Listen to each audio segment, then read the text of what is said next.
Hi friends, ಇವತ್ತಿನ ಅದ್ಭುತ ವಿಡಿಯೋಗೆ ನಿಮ್ಮೆಲ್ಲರಿಗೂ ಆತ್ಮೀಯ ಸ್ವಾಗತ. ಫ್ರೆಂಡ್ಸ್, ಈ ಜಗತ್ತಿನಲ್ಲಿ ಒಂದು ಸತ್ಯವಿದೆ, ಅದುವೇ ಸಾವು. ಒಬ್ಬ ವ್ಯಕ್ತಿ ಎಷ್ಟೇ ಬುದ್ಧಿವಂತ, ಶಕ್ತಿಶಾಲಿ ಅಥವಾ ಶ್ರೀಮಂತನಾಗಿದ್ದರೂ ಯಾರು ಕೂಡ ಸಾವಿನಿಂದ ತಪ್ಪಿಸಿಕೊಳ್ಳಲು ಸಾಧ್ಯವಿಲ್ಲ. ಆದರೆ ಯಾರಾದರೂ ನಮ್ಮನ್ನು ಬಿಟ್ಟು ಹೋದಾಗ ಅವರು ಎಲ್ಲಿಗೆ ಹೋದರು ಎಂಬುದು ಪ್ರಶ್ನೆಯಾಗಿ ಉಳಿಯುತ್ತೆ. ಅವರಿಗೆ ಈಗ ಏನಾಗುತ್ತಿದೆ? ಅವರು ನಮ್ಮನ್ನು ನೋಡುತ್ತಿದ್ದಾರೆಯೇ? ಅವರು ಮತ್ತೆ ಮನೆಗೆ ಮರಳುತ್ತಾರೆಯೇ? ಆ ಆತ್ಮವು ನೋವಿನಲ್ಲಿದೆಯೇ ಅಥವಾ ಶಾಂತಿಯಿಂದಿದೆಯೇ? ಇವು ಮನಸ್ಸಿನಲ್ಲಿ ಬರುತ್ತಿರುವ ಅನುಮಾನಗಳು. ಗರುಡ ಪುರಾಣದ ಪ್ರಕಾರ ಸಾವು ಅಂತ್ಯವಲ್ಲ, ಅದು ಆತ್ಮದ ಅತ್ಯಂತ ನಿಗೂಢ ಪ್ರಯಾಣದ ಆರಂಭ. ಈ ಪ್ರಯಾಣದಲ್ಲಿ ದೇಹವಿಲ್ಲ, ನಾವು ಮಾಡಿದ ಕರ್ಮಗಳು ಮತ್ತು ಅವುಗಳ ಫಲಿತಾಂಶಗಳು ಮಾತ್ರ ಉಳಿದಿವೆ. ಆತ್ಮವು ಸಾವಿನ ಕ್ಷಣದಲ್ಲಿ ಪಕ್ಷಿಯು ಪಂಜರದಿಂದ ಹೊರಬಂದಂತೆ ಆತ್ಮವು ದೇಹದಿಂದ ಹೊರಬರುವುದಿಲ್ಲ. ಆದರೆ ಪಕ್ಷಿಯು ತಕ್ಷಣವೇ ಹಾರಿ ಹೋಗುವುದಿಲ್ಲ, ಏಕೆಂದರೆ ಪಂಜರವು ಮುರಿದಿದೆ ಎಂದು ಅದು ಅರ್ಥ ಮಾಡಿಕೊಳ್ಳುವುದಿಲ್ಲ. ಅದು ತನ್ನ ದೇಹವನ್ನು ನೋಡುತ್ತದೆ, ಅಳುತ್ತದೆ, ತನ್ನ ಕುಟುಂಬ ಸದಸ್ಯರನ್ನು ನೋಡುತ್ತದೆ ಮತ್ತು ಅಂತ್ಯಕ್ರಿಯೆ ವ್ಯವಸ್ಥೆಗಳನ್ನು ಸಹ ಗಮನಿಸುತ್ತದೆ. ಸಾವಿನ ನಂತರ ಆತ್ಮ ಒಂದು ರೀತಿಯ ಗೊಂದಲದಲ್ಲಿರುತ್ತದೆ. ಅದು ನಾನು ಇನ್ನು ಜೀವಂತವಾಗಿದ್ದೇನೆ ಎಂದು ಭಾವಿಸುತ್ತದೆ. ಎಲ್ಲರೂ ನನ್ನನ್ನು ಏಕೆ ನೋಡುತ್ತಿಲ್ಲ ಎಂದು ಅದು ಆಶ್ಚರ್ಯಪಡುತ್ತದೆ. ಇದೆಲ್ಲವೂ ಆತ್ಮಕ್ಕೆ ಊಹಿಸಲು ಸಾಧ್ಯವಿಲ್ಲ. ಆಗ ಯಮದೂತರು ಬರುತ್ತಾರೆ. ಅವರು ಮನುಷ್ಯರಲ್ಲಿ ಅಸ್ತಿತ್ವದಲ್ಲಿಲ್ಲ. ಅವರು ಕಪ್ಪು ಮತ್ತು ಭಯಾನಕ ಆಕಾರದಲ್ಲಿ ಕೆಂಪು ಕಣ್ಣುಗಳನ್ನು ಹೊಂದಿರುತ್ತಾರೆ. ಅವರ ನೋಟವು ಆತ್ಮ ಮಾಡಿದ ಕರ್ಮಗಳನ್ನು ಅವಲಂಬಿಸಿರುತ್ತದೆ. ಒಳ್ಳೆಯ ಕಾರ್ಯಗಳನ್ನು ಮಾಡಿದವರಿಗೆ ಯಮದೂತರು ಅವರನ್ನು ಶಾಂತಿಯುತವಾಗಿ ತೀರ್ಥಯಾತ್ರೆಗಳಿಗೆ ಕೊರೆದೊಯ್ಯುವ ಸಂತರಂತೆ. ಆದರೆ ಪಾಪಗಳನ್ನು ಮಾಡಿದವರಿಗೆ ಅವರು ಆಕಾರವಿಲ್ಲದ ರಾಕ್ಷಸರಂತೆ ಕಾಣಿಸಿಕೊಳ್ಳುತ್ತಾರೆ. ಫ್ರೆಂಡ್ಸ್, ಮರಣದ ನಂತರ ಯಮದೂತರು ಆತ್ಮವನ್ನು ಯಮಲೋಕಕ್ಕೆ ಕರೆದುಕೊಂಡು ಹೋಗುತ್ತಾರೆ. ಗರುಡ ಪುರಾಣದ ಪ್ರಕಾರ ಆತ್ಮವನ್ನು ಮೊದಲ 24 ಗಂಟೆಗಳ ಕಾಲ ಅಂತ್ಯಕ್ರಿಯೆ ನಡೆಯುವ ಸ್ಥಳದಲ್ಲೇ ಇರಿಸಲಾಗುತ್ತದೆ. ಏಕೆಂದರೆ ಆತ್ಮವು ತನ್ನ ಕರ್ಮಗಳನ್ನು ಮೊದಲ ಬಾರಿಗೆ ನೋಡುವ ಸಮಯ ಇದು. ಈ ಸಮಯದಲ್ಲಿ ಆತ್ಮವು ತನ್ನ ಇಡೀ ಜೀವನವನ್ನು ಒಂದು ಮೂವಿಯಂತೆ ನೋಡುತ್ತದೆ. ಯಾವುದೇ ಪದಗಳಿಲ್ಲ, ಯಾವುದೇ ಶುಭಾಶಯಗಳಿಲ್ಲ. ಪ್ರತಿಯೊಂದು ನೆನಪು ತನ್ನ ಶಕ್ತಿಯೊಂದಿಗೆ ಕಣ್ಣುಗಳ ಮುಂದೆ ಕಾಣಿಸಿಕೊಳ್ಳುತ್ತದೆ. ನೀವು ಮರೆತಿರುವುದನ್ನು, ಸಣ್ಣ ಸುಳ್ಳು, ಕಳ್ಳತನ ಅಥವಾ ತಮಾಷೆಯ ಸಂಗತಿಗಳೆಂದು ಭಾವಿಸಿದ್ದನ್ನು ಎಲ್ಲವೂ 70 ಮಿಲಿಮೀಟರ್ ನಲ್ಲಿ ಗೋಚರಿಸುತ್ತದೆ. ಇದು ಶಿಕ್ಷೆಯಲ್ಲ, ಅದು ಬೆಳಕು. ಈ ಬೆಳಕಿನಲ್ಲಿ ಆತ್ಮವು ತನ್ನದೇ ಆದ ರೂಪವನ್ನು ನೋಡುತ್ತದೆ. ದೇಹವನ್ನು ಚಿತೆಗೆ ಒಪ್ಪಿಸಿದಾಗ ಇದೆಲ್ಲವೂ ಸಂಭವಿಸುತ್ತದೆ. ಚಿತೆ ಉರಿಯುತ್ತಿದೆ, ಆದರೆ ಆತ್ಮವು ಬೆಂಕಿಯನ್ನು ನೋಡುವುದಿಲ್ಲ. ಅದು ತನ್ನ ಕರ್ಮದ ಬೆಂಕಿಯನ್ನು ನೋಡುತ್ತಿದೆ. ಯಾರಿಗಾಗಿ ಅದು ಕಣ್ಣೀರು ಸುರಿಸುತ್ತಿದೆ ಮತ್ತು ಯಾರ ಕಣ್ಣುಗಳಿಂದ ಅದು ಕಣ್ಣೀರು ತಂದಿದೆಯೋ ಎಲ್ಲವೂ ಸ್ಪಷ್ಟವಾಗಿ ಗೋಚರಿಸುತ್ತದೆ. ಗರುಡ ಪುರಾಣದ ಪ್ರಕಾರ ಅಂತ್ಯಕ್ರಿಯೆಗಳನ್ನು ಮಾಡಿದಾಗ ಆತ್ಮವು ತನ್ನ ಕುಟುಂಬ ಸದಸ್ಯರಿಗೆ ತುಂಬಾ ಹತ್ತಿರದಲ್ಲಿರುತ್ತದೆ. ಅದು ಅವರ ಮನಸ್ಸಿನಲ್ಲಿರುವ ಮಾತುಗಳನ್ನು ಕೇಳಬಹುದು. ಅದು ಅವರ ನೋವನ್ನು ಅನುಭವಿಸುತ್ತದೆ, ಆದರೆ ಅದು ಏನನ್ನು ಮಾಡುವುದಿಲ್ಲ. ಫ್ರೆಂಡ್ಸ್, ಇದು ಅತ್ಯಂತ ಭಯಾನಕ ನೋವು. ತನ್ನ ಮಗ ಅಳುತ್ತಿರುವಾಗ ತಾಯಿಯ ಆತ್ಮವು ನೋಡುತ್ತದೆ, ಆದರೆ ಅವನನ್ನು ಮುಟ್ಟುವುದಿಲ್ಲ. ಗಂಡನು ತನ್ನ ಬಟ್ಟೆಗಳನ್ನು ಜೋಡಿಸುವಾಗ ಹೆಂಡತಿಯ ಆತ್ಮವು ನೋಡುತ್ತದೆ, ಆದರೆ ಅವನನ್ನು ತಡೆಯುವುದಿಲ್ಲ. ಅದಕ್ಕಾಗಿಯೇ ಆ ಸಮಯವು ಆತ್ಮಕ್ಕೆ ತುಂಬಾ ಭಾರವಾಗಿರುತ್ತದೆ, ಜೊತೆಗೆ ತುಂಬಾ ನರಕ ಯಾತನೆಯಾಗಿದೆ. ನಂತರ ಸಂಬಂಧಿಕರು ಶಾಂತವಾಗಿ ದೈವಿಕ ಹೆಸರನ್ನು ನೆನಪಿಸಿಕೊಂಡರೆ ಆತ್ಮವು ಏನಾದರೂ ದಾರಿ ಕಂಡುಕೊಳ್ಳಬಹುದು. ನಂತರ ಅದು ತನ್ನ ತಾತ್ವಿಕ ಪ್ರಯಾಣ ಪ್ರಾರಂಭವಾಗಲಿದೆ ಎಂದು ಅರ್ಥ ಮಾಡಿಕೊಳ್ಳುತ್ತದೆ. ದೀಪೋತ್ಸವಗಳು ಕಡಿಮೆಯಾಗಿ ರಾತ್ರಿ ಕಳೆದಂತೆ ಯಮದೂತರು ಆತ್ಮವನ್ನು ನಿರ್ಗಮಿಸಲು ನಿಧಾನವಾಗಿ ಹೇಳುತ್ತಾರೆ. ಕರ್ಮದ ಮಾರ್ಗವನ್ನು ತೋರಿಸುವ ಸಮಯ ಬಂದಿದೆ ಎಂದು ಹೇಳಲಾಗುತ್ತದೆ. ಅಲ್ಲಿ ಅದು ಹುಟ್ಟಿತು, ನಕ್ಕಿತು, ಜಗಳವಾಡಿತು ಮತ್ತು ಬಹಳಷ್ಟು ಪ್ರೀತಿಯನ್ನು ಬೆಳೆಸಿತು. ಆದರೆ ಈಗ ಆ ಮನೆ ಕೇವಲ ಒಂದು ನೆನಪು. ಇಲ್ಲಿಂದ ಆತ್ಮದ 30 ದಿನಗಳ ರಹಸ್ಯ ಪ್ರಯಾಣ ಪ್ರಾರಂಭವಾಗುತ್ತದೆ. ಯಮದೂತರು ಆತ್ಮವನ್ನು ದೇಹವಿಲ್ಲದ ಸೂಕ್ಷ್ಮ ಮಾರ್ಗಕ್ಕೆ ಕೊಂಡೊಯ್ಯುತ್ತಾರೆ. ಅಲ್ಲಿ ಕಂಪನಗಳು ಮತ್ತು ಕರ್ಮದ ವಾಸನೆ ಮಾತ್ರ ಇರುತ್ತದೆ. ಅದೇ ರೀತಿ ಗರುಡ ಪುರಾಣದ ಪ್ರಕಾರ ಆತ್ಮವನ್ನು ನೇರವಾಗಿ ಯಮಲೋಕಕ್ಕೆ ಕರೆದೊಯ್ಯಲಾಗುವುದಿಲ್ಲ. ಮೊದಲ 13 ದಿನಗಳವರೆಗೆ ಆತ್ಮವು ಭೂಮಿಯ ಹತ್ತಿರ ತನ್ನ ಮನೆಯ ಸುತ್ತಲೂ ಅಲೆದಾಡುತ್ತದೆ. ಅದು ತನ್ನ ಜನರಲ್ಲಿ ಅದೃಶ್ಯವಾಗಿ ಉಳಿಯುತ್ತದೆ. ತನ್ನ ಸಾವಿನಿಂದ ಯಾರು ನಿಜವಾಗಿಯೂ ಖಿನ್ನತೆಗೆ ಒಳಗಾಗಿದ್ದಾರೆ ಮತ್ತು ಯಾರು ನಡೆಸುತ್ತಿದ್ದಾರೆ ಎಂಬುದನ್ನು ಅದು ಗಮನಿಸುತ್ತದೆ. ಯಾರು ನಿಜವಾಗಿಯೂ ಪ್ರೀತಿಸುತ್ತಿದ್ದರು ಮತ್ತು ಯಾರು ತನ್ನ ಸಾವಿಗಾಗಿ ಶಾಂತಿಗಾಗಿ ಕಾಯುತ್ತಿದ್ದರು ಎಂದು ಅದಕ್ಕೆ ತಿಳಿಯುತ್ತದೆ. ಈ 13 ದಿನಗಳ ಕಾಲ ನಡೆಸುವ ಪಿಂಡ ಪ್ರಧಾನ ಆಚರಣೆಗಳು ಆತ್ಮವನ್ನು ಶುದ್ಧೀಕರಿಸುತ್ತವೆ. ಈ ಸಮಯದಲ್ಲಿ ಕುಟುಂಬ ಸದಸ್ಯರು ಮನಸ್ಸಿನ ಶಾಂತಿಗಾಗಿ ಪ್ರಾಮಾಣಿಕವಾಗಿ ಪ್ರಾರ್ಥಿಸಿದರೆ ಆತ್ಮವು ಸರಿಯಾದ ಮಾರ್ಗದರ್ಶನವನ್ನು ಕಂಡುಕೊಳ್ಳುತ್ತದೆ. ಆದರೆ ಮನೆಯಲ್ಲಿ ಜಗಳಗಳು, ನಿರ್ಲಕ್ಷ್ಯ ಇದ್ದರೆ ಆತ್ಮವು ಗೊಂದಲಕ್ಕೊಳಗಾಗುತ್ತದೆ. ಅದು ಪದೇ ಪದೇ ತನ್ನ ಹಾಸಿಗೆಗೆ, ತನ್ನ ಬಟ್ಟೆಗೆ, ತನ್ನ ನಗುತ್ತಿರುವ ಫೋಟೋಗೆ ಮರಳುತ್ತದೆ. ಗರುಡ ಪುರಾಣದ ಪ್ರಕಾರ ಮರಣದ ನಂತರ ಆತ್ಮವನ್ನು 3 ಮಾರ್ಗಗಳಲ್ಲಿ ಒಂದಕ್ಕೆ ಕಳುಹಿಸಲಾಗುತ್ತದೆ. ಇದು ವ್ಯಕ್ತಿ ಜೀವಂತವಾಗಿದ್ದಾಗ ಮಾಡಿದ ಕರ್ಮದಿಂದ ನಿರ್ಧರಿಸಲ್ಪಡುತ್ತದೆ. ಇದರಲ್ಲಿ ಮೊದಲನೆಯದು ಅರ್ಚಿ ಮಾರ್ಗ. ಇದು ನೀತಿವಂತ ಮತ್ತು ಪ್ರಾಮಾಣಿಕ ಜೀವನವನ್ನು ನಡೆಸಿದವರಿಗೆ ತೆರೆಯುವ ಮಾರ್ಗವಾಗಿದೆ. ಇದನ್ನು ಸ್ವರ್ಗದ ಮಾರ್ಗ ಅಥವಾ ದೇವಯಾನ ಮಾರ್ಗ ಎಂದು ಕರೆಯುತ್ತಾರೆ. ಈ ಮಾರ್ಗದಲ್ಲಿ ಆತ್ಮವು ಉನ್ನತ ಲೋಕಗಳಿಗೆ ಹೋಗುತ್ತದೆ. ಸಂತೋಷ, ಶಾಂತಿ ಮತ್ತು ದೈವತ್ವವಿದೆ. ಎರಡನೆಯದು ಧೂಮ ಮಾರ್ಗ. ಅದು ಪೂರ್ವಜರ ಮನೆಗೆ ಹೋಗುವ ಮಾರ್ಗವನ್ನು ಹೆಚ್ಚು ಪುಣ್ಯವಿಲ್ಲದವರು ಅಥವಾ ಹೆಚ್ಚು ಪಾಪಗಳನ್ನು ಮಾಡದವರು ತೆಗೆದುಕೊಳ್ಳುತ್ತಾರೆ. ಅವರು ಮಧ್ಯದ ಲೋಕವನ್ನು ಕಂಡುಕೊಳ್ಳುತ್ತಾರೆ. ಅಲ್ಲಿ ಆತ್ಮವು ವಿಶ್ರಾಂತಿ ಪಡೆಯುತ್ತದೆ. ಅದು ತನ್ನ ಮುಂದಿನ ಪ್ರಯಾಣ ಅಥವಾ ಪುನರ್ಜನ್ಮಕ್ಕಾಗಿ ಕಾಯುತ್ತಿದೆ. ಮೂರನೆಯದು ಉತ್ಪಾದನೆ ಅಥವಾ ವಿನಾಶದ ಮಾರ್ಗ. ಇದು ಪಾಪದ ಆತ್ಮಗಳಿಗೆ ಮಾರ್ಗವಾಗಿದೆ. ಇದನ್ನೇ ನರಕ ಮಾರ್ಗ ಎಂದು ಕರೆಯಲಾಗುತ್ತದೆ. ಇಲ್ಲಿ ಆತ್ಮವು ತನ್ನ ಕರ್ಮಕ್ಕೆ ಅನುಗುಣವಾಗಿ ಕಠಿಣ ಶಿಕ್ಷೆಗಳನ್ನು ಅನುಭವಿಸಬೇಕಾಗುತ್ತದೆ. ಆದರೆ ಈ 3 ಮಾರ್ಗಗಳು ಬರುವ ಮೊದಲು ಅಪಾಯಕಾರಿ ಹಂತ ಬರುತ್ತದೆ. ಫ್ರೆಂಡ್ಸ್, ಯಾವುದೇ ಆತ್ಮವು ಅದನ್ನು ದಾಟದೆ ಎಂದಿಗೂ ಹಾದು ಹೋಗಿಲ್ಲ. ಅದು ವೈತರಣಿ ನದಿ. ಗರುಡ ಪುರಾಣದಲ್ಲಿ ಇದನ್ನು ತುಂಬಾ ಭಯಾನಕ ಎಂದು ವಿವರಿಸಲಾಗಿದೆ. ಇದು ಸಾಮಾನ್ಯ ನದಿಯಲ್ಲ, ಇದು ಆತ್ಮಕ್ಕೆ ಪರೀಕ್ಷೆಯಂತೆ. ಇಲ್ಲಿ ಆತ್ಮವು ತನ್ನ ಕರ್ಮದ ಹರಿವನ್ನು ಪ್ರವೇಶಿಸಬೇಕು. ಜೀವನದಲ್ಲಿ ದಾನ, ಸೇವೆ ಮತ್ತು ಒಳ್ಳೆಯ ಕಾರ್ಯಗಳನ್ನು ಮಾಡಿದ ಆತ್ಮವು ಈ ನದಿಯನ್ನು ಸುಲಭವಾಗಿ ದಾಟುತ್ತದೆ.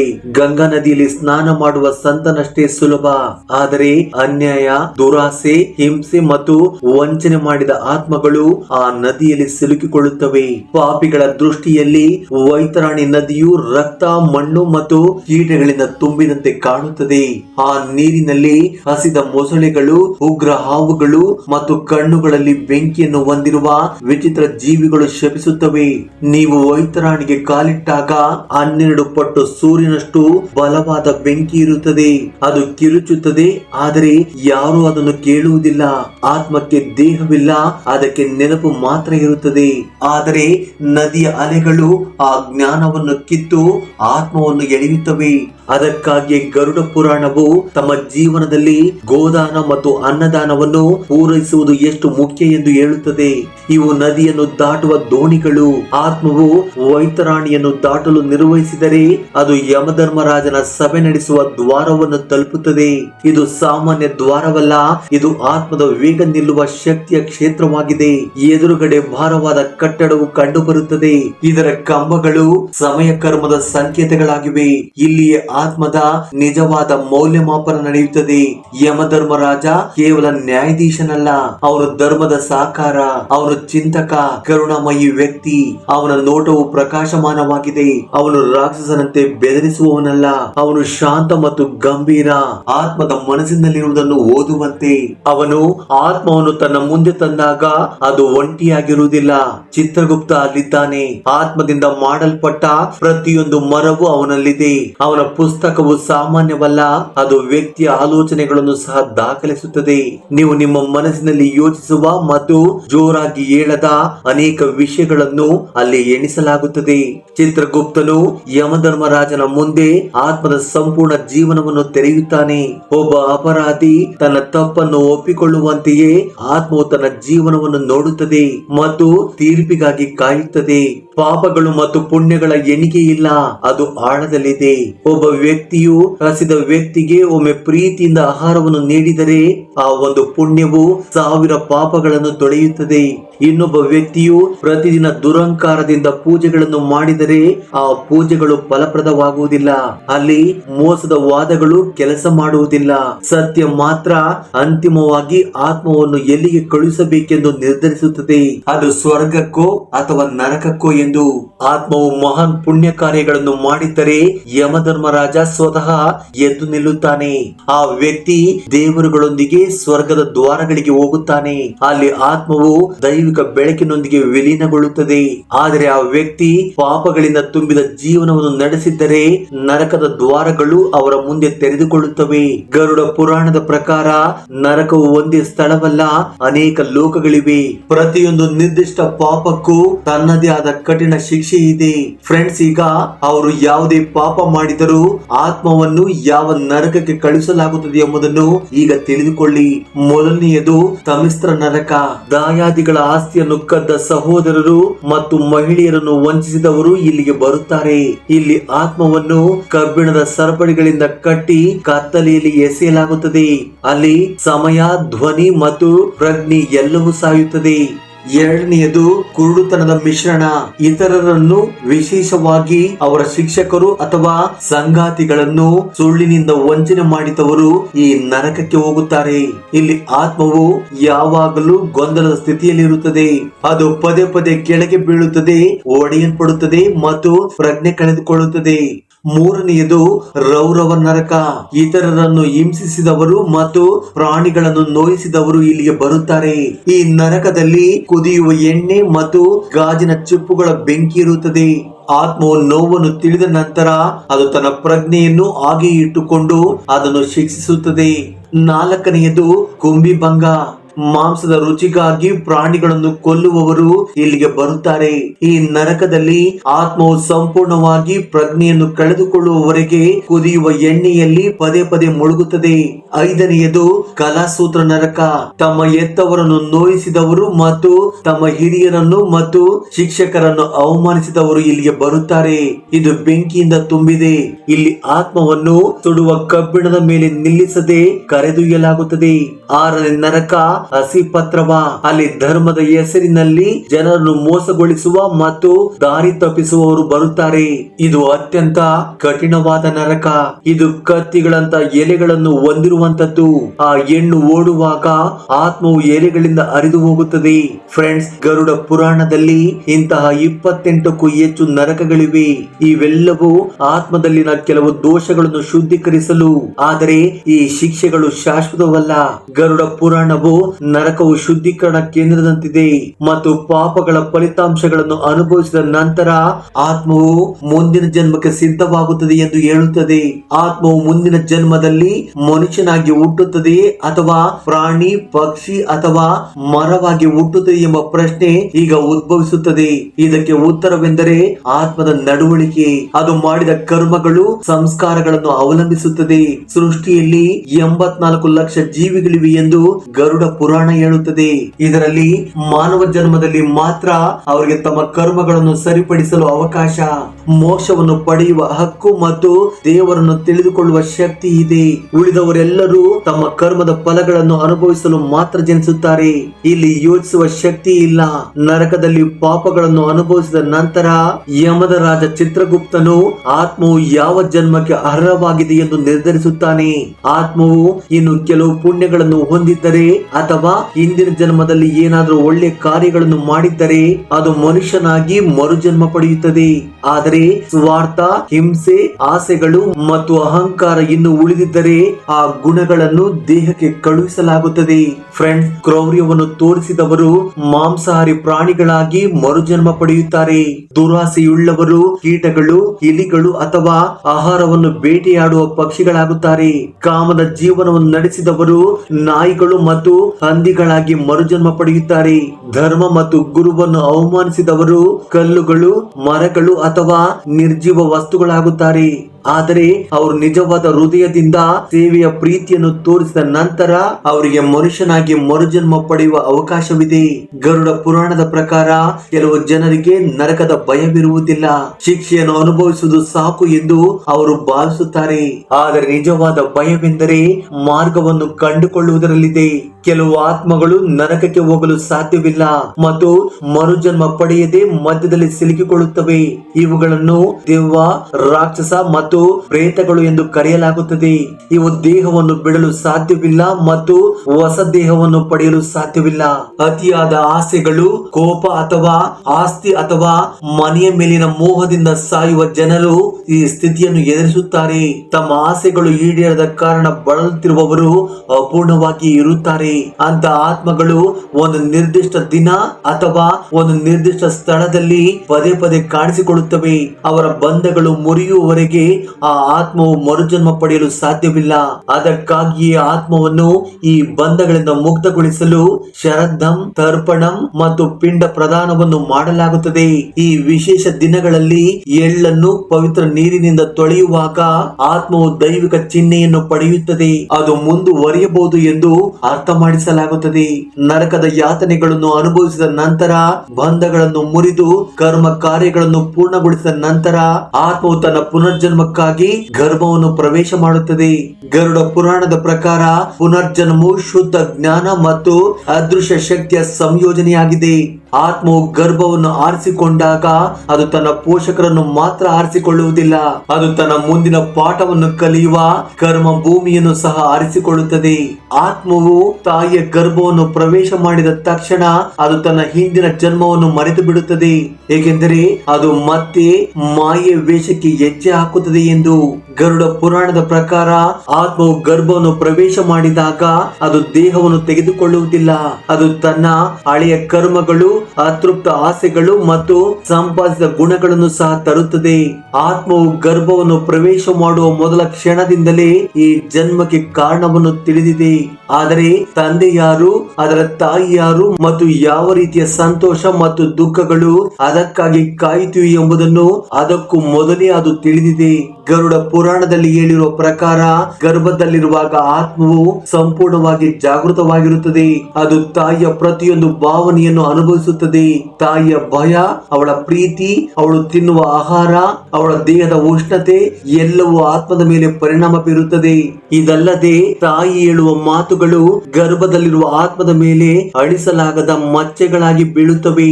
ಅದಕ್ಕಾಗಿಯೇ ಗರ್ಭಿಣಿಯಾಗಿದ್ದಾಗ ಭಾಗವತ, ರಾಮಾಯಣ, ಭಗವದ್ಗೀತೆಯನ್ನು ಕೇಳಬೇಕು. ಆಗ ಮಾತ್ರ ಆತ್ಮವು ಉತ್ತಮ ಸಂಸ್ಕಾರಗಳನ್ನು ಪಡೆಯುತ್ತದೆ. ಗರುಡ ಪುರಾಣದ ಪ್ರಕಾರ ಗರ್ಭದಲ್ಲಿರುವ ಆತ್ಮವು ಪ್ರತಿದಿನ ಒಂದು ಶ್ಲೋಕವನ್ನು ಪಠಿಸುತ್ತದೆ. ಇದನ್ನು ಜನ್ಮ ವರ್ಣ ಎಂದು ಕರೆಯಲಾಗುತ್ತದೆ. ನಹಂ ದೇಹೋ ನಾಮೇ ದೇಹೋ ಬುದ್ಧಿರಾತ್ಮ ನಚಾತ್ಮನ ಹಯಾವ್ ಕರ್ಮಣ ಅವೇಲಿಯತೆ. ಇದರ ಅರ್ಥ, ನಾನು ಈ ದೇಹವಲ್ಲ, ಈ ಬುದ್ಧಿಯಲ್ಲ, ನಾನು ಆತ್ಮ. ನಾನು ಕರ್ಮಗಳಿಂದಾಗಿ ಹುಟ್ಟಿದ್ದೇನೆ, ಆ ಕರ್ಮಗಳಿಂದಾಗಿ ನಾನು ಲೀನವಾಗಿದ್ದೇನೆ. ಫ್ರೆಂಡ್ಸ್, ಇದು ಆತ್ಮದ ಜಾಗೃತಿಯಾಗಿದೆ. ಗರುಡ ಪುರಾಣದ ಪ್ರಕಾರ ಗರ್ಭಾವಸ್ಥೆಯ 9 ತಿಂಗಳುಗಳಲ್ಲಿ ಆತ್ಮವು ತನ್ನ ಹಿಂದಿನ ಜನ್ಮದ ನೆರಳಿನಿಂದ ನಿಧಾನವಾಗಿ ಹೊರಹೊಮ್ಮುತ್ತದೆ. ಆದರೆ ಕೊನೆಯ ತಿಂಗಳುಗಳಲ್ಲಿ ದೇಹವು ಗಟ್ಟಿಯಾಗಲು ಪ್ರಾರಂಭಿಸಿದಾಗ ಆತ್ಮವು ಭಯಭೀತವಾಗುತ್ತದೆ. ಯಾರೋ ಅದನ್ನು ಮತ್ತೆ ಬಂಧಿಸುತ್ತಿರುವಂತೆ ಭಾಸವಾಗುತ್ತದೆ. ಜನನದ ಮೊದಲು ಒಂದು ಕ್ಷಣದಲ್ಲಿ ಆತ್ಮವು ಎಲ್ಲವನ್ನು ನೆನಪಿಸಿಕೊಳ್ಳುತ್ತದೆ.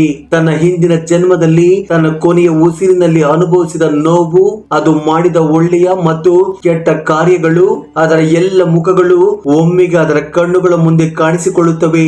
ನಂತರ ಆತ್ಮವು ದೇವರಿಗೆ ಒಂದು ಮಾತನ್ನು ನೀಡುತ್ತದೆ. ಗರುಡ ಪುರಾಣದ ಪ್ರಕಾರ ಜನನದ ಮೊದಲು ಆತ್ಮವು ದೇವರಿಗೆ ಇದನ್ನು ಹೇಳುತ್ತದೆ: ಭಗವಂತ, ಈ ಬಾರಿ ನಾನು ನಿನ್ನನ್ನು ಮರೆಯುವುದಿಲ್ಲ. ಈ ಬಾರಿ ನಾನು ಬಂಧನಗಳಲ್ಲಿ ಸಿಲುಕಿಕೊಳ್ಳುವುದಿಲ್ಲ. ನನಗೆ ಸತ್ಯ ತಿಳಿಯುತ್ತದೆ. ನನ್ನ ಜೀವನದ ಉದ್ದೇಶವನ್ನು ಪೂರ್ಣಗೊಳಿಸುತ್ತೇನೆ. ಆದರೆ ಮಗು ಜನಿಸಿದ ತಕ್ಷಣ ಮಾಯೆಯ ಪರದೆಯು ಅದನ್ನು ಮೊದಲ ಕೂಗಿನಿಂದ ಮುಚ್ಚುತ್ತದೆ. ಮೊದಲು ಅದಕ್ಕೆ ಹಾಲು ಬೇಕು, ನಂತರ ಆಟದ ಸಾಮಾನುಗಳು, ನಂತರ ಎಮ್ಮೆ. ಹೀಗೆ ನಿಧಾನವಾಗಿ ದೇವರಿಗೆ ನೀಡಿದ ವಾಗ್ದಾನವು ಮರೆತು ಹೋಗುತ್ತದೆ. ಜನ್ಮ ಎಂದರೆ ಕೇವಲ ದೇಹವನ್ನು ತೆಗೆದುಕೊಳ್ಳುವುದು ಮಾತ್ರವಲ್ಲ, ಆತ್ಮವು ಮತ್ತೆ ಪ್ರಾರಂಭಿಸಲು ಇದು ಒಂದು ಪರೀಕ್ಷೆ. ಈ ಬಾರಿ ಆತ್ಮವು ತನಗೆ ನೀಡಿದ ವಾಗ್ದಾನವನ್ನು ನೆನಪಿಸಿಕೊಂಡರೆ, ಪೋಷಕರು ಮತ್ತು ಸಮಾಜದ ನಿರೀಕ್ಷೆಗಳ ನಡುವೆಯೂ ಅದು ತನ್ನ ನಿಜವಾದ ಕರ್ತವ್ಯವನ್ನು ಗುರುತಿಸಿದರೆ, ಆ ಆತ್ಮವು ಈ ಜನ್ಮದಲ್ಲಿಯೇ ಮೋಕ್ಷದತ್ತ ಸಾಗುತ್ತದೆ. ಆದರೆ ಆತ್ಮವು ಅದೇ ಭ್ರಮೆಗಳು ಮತ್ತು ಸುಖಗಳಲ್ಲಿ ಮುಳುಗಿದರೆ ಅದು ಮತ್ತೆ ಸಾವು ಮತ್ತು ಪುನರ್ಜನ್ಮದ ಚಕ್ರದಲ್ಲಿ ಸಿಕ್ಕಿ ಹಾಕಿಕೊಳ್ಳುತ್ತದೆ. ಅದಕ್ಕಾಗಿಯೇ ಮಾನವ ಜನ್ಮ ಬಹಳ ಅಪರೂಪ ಎಂದು ಹೇಳಲಾಗುತ್ತದೆ. ಅನೇಕ ಜನ್ಮಗಳನ್ನು ತೆಗೆದುಕೊಂಡ ನಂತರ, ಬಹಳಷ್ಟು ಬಳಲಿದ ನಂತರ ಮತ್ತು ಬಹಳ ಬಹಳಷ್ಟು ನೋವುಗಳನ್ನು ಅನುಭವಿಸಿದ ನಂತರವೇ ಈ ಮಾನವ ಜನ್ಮವನ್ನು ಸಾಧಿಸಬಹುದು. ಆದರೆ ಗರುಡ ಪುರಾಣವು ಹುಟ್ಟುವುದು ಸಾಕಾಗುವುದಿಲ್ಲ ಎಂದು ಹೇಳುತ್ತದೆ. ಈಗ ಆತ್ಮವು ತನ್ನ ಕರ್ಮದ ಫಲವನ್ನು ಅನುಭವಿಸಬೇಕು. ಮಗು ಹುಟ್ಟುವಾಗ ಅಂಗವಿಕಲನಾಗಿ ಹುಟ್ಟುವುದು ಏಕೆ? ಇನ್ನೊಂದು, ಹುಟ್ಟುವಾಗ ಬಡವನಾಗಿ ಹುಟ್ಟುವುದು ಏಕೆ? ಚಿಕ್ಕ ವಯಸ್ಸಿನಲ್ಲಿಯೇ ಅನಾಥನಾಗಿರುತ್ತಾನೆ ಏಕೆ? ಹುಟ್ಟುವಾಗ ಇನ್ನೊಂದು ರಾಜಯೋಗವನ್ನು ಏಕೆ ನೀಡಲಾಗುತ್ತದೆ? ಸಂಪತ್ತು, ಸೌಂದರ್ಯ ಮತ್ತು ಬುದ್ಧಿವಂತಿಕೆ ಏಕೆ ಇರುತ್ತದೆ? ಫ್ರೆಂಡ್ಸ್, ಗರುಡ ಪುರಾಣದ ಪ್ರಕಾರ ಇದೆಲ್ಲವೂ ಕಾಕತಾಳೀಯವಲ್ಲ, ಇದೆಲ್ಲವೂ ಸಂಸ್ಕಾರಗಳ ಪರಿಣಾಮ. ಹಿಂದಿನ ಜನ್ಮದಲ್ಲಿ ತಪಸ್ಸು, ದಾನ ಮತ್ತು ಸೇವೆಯಲ್ಲಿ ಸಮಯ ಕಳೆದ ಆತ್ಮ ಈ ಜನ್ಮದಲ್ಲಿ ಸೌಂದರ್ಯ ಮತ್ತು ಬುದ್ಧಿವಂತಿಕೆಯು ನೈಸರ್ಗಿಕ ಭಕ್ತಿಯೊಂದಿಗೆ ಜನಿಸುತ್ತದೆ. ಹಿಂದಿನ ಜನ್ಮದಲ್ಲಿ ಸುಳ್ಳು, ದುರಹಂಕಾರ ಮತ್ತು ಅರಾಜಕತೆಯನ್ನು ಮಾಡಿದ ಅದೇ ಆತ್ಮವೇ ಈ ಜನ್ಮದಲ್ಲಿ ಯಾವುದೋ ರೂಪದಲ್ಲಿ ನೋವನ್ನು ಹೊತ್ತುಕೊಳ್ಳುತ್ತದೆ. ಗರುಡ ಪುರಾಣದ ಪ್ರಕಾರ ಹಿಂದಿನ ಜನ್ಮದಲ್ಲಿ ಇತರರಿಂದ ಆಹಾರವನ್ನು ಕದ್ದ ಆತ್ಮವು ಮುಂದಿನ ಜನ್ಮದಲ್ಲಿ ಹಸಿವಿನಿಂದ ಸಾಯುತ್ತದೆ. ಮಹಿಳೆಯನ್ನು ಅವಮಾನಿಸುವವನು ಮುಂದಿನ ಜನ್ಮದಲ್ಲಿ ಮಹಿಳೆಯಾಗಿ ಮರುಜನ್ಮ ಪಡೆಯುತ್ತಾನೆ ಮತ್ತು ಆ ನೋವನ್ನು ಅನುಭವಿಸುತ್ತಾನೆ. ಅಂಗವಿಕಲರಿಗೆ ಏನಾದರೂ ಮಾಡುವವನು ಮುಂದಿನ ಜನ್ಮದಲ್ಲಿ ಆ ನೋವಿನ ಆಳವನ್ನು ತಿಳಿಯಲು ಅದೇ ರೀತಿಯಲ್ಲಿ ಮರುಜನ್ಮ ಪಡೆಯುತ್ತಾನೆ. ಕೆಲವು ಆತ್ಮಗಳು ಅವರು ತಮ್ಮ ಹಿಂದಿನ ಜನ್ಮದಲ್ಲಿ ಅಪೂರ್ಣವಾಗಿದ್ದರೂ ಸಹ ಒಂದು ದೊಡ್ಡ ದೃಢ ಸಂಕಲ್ಪಗಳೊಂದಿಗೆ ಹೋಗುತ್ತಾರೆ. ಅವರು ಆ ಜನ್ಮವನ್ನು ವಿಶೇಷ ಕಾರ್ಯಗಳಿಗಾಗಿ ತೆಗೆದುಕೊಳ್ಳುತ್ತಾರೆ. ಅಂತ ಮಕ್ಕಳು ಬಾಲ್ಯದಿಂದಲೂ ಎಲ್ಲರಿಗಿಂತ ಭಿನ್ನರು. ಅವರು ನಾಲ್ವರಲ್ಲಿ ಮೌನವಾಗಿರುತ್ತಾರೆ. ಅವರು ಬೇಗನೆ ಪ್ರಾರ್ಥನೆಯಲ್ಲಿ ಮುಳುಗುತ್ತಾರೆ. ಅವರು ಯಾವುದೇ ಮಂತ್ರವನ್ನು ಕೇಳಿದಾಗಲೆಲ್ಲ ಅವರ ಕಣ್ಣುಗಳು ಕಣ್ಣೀರಿನಿಂದ ತುಂಬುತ್ತವೆ. ಆದರೆ ಈ ಜಗತ್ತು ಅವುಗಳನ್ನು ಅರ್ಥ ಮಾಡಿಕೊಳ್ಳುವುದಿಲ್ಲ. ಅವರು ಆಟಿಕೆಗಳಿಂದ ಮೂರ್ಖರಾಗುತ್ತಾರೆ, ಅಧ್ಯಯನದಿಂದ ಬಂಧಿಸಲ್ಪಡುತ್ತಾರೆ ಮತ್ತು ನಿಧಾನವಾಗಿ ಅವರು ತಮ್ಮ ದೃಢ ಸಂಕಲ್ಪವನ್ನು ಮರೆತು ಬಿಡುತ್ತಾರೆ. ಇದು ಸಂಭವಿಸುತ್ತದೆ.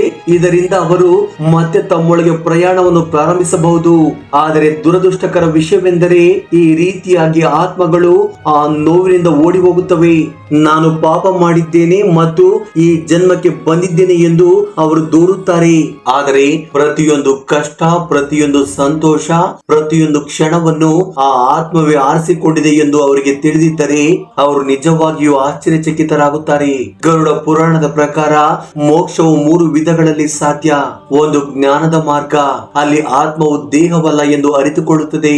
ಅದು ಅಹಂಕಾರವನ್ನು ತ್ಯಜಿಸಿ ತನ್ನೊಳಗಿನ ಪರಮಾತ್ಮನನ್ನು ನೋಡುತ್ತದೆ. ಎರಡನೆಯ ಮಾರ್ಗ ಭಕ್ತಿಯ ಮಾರ್ಗ.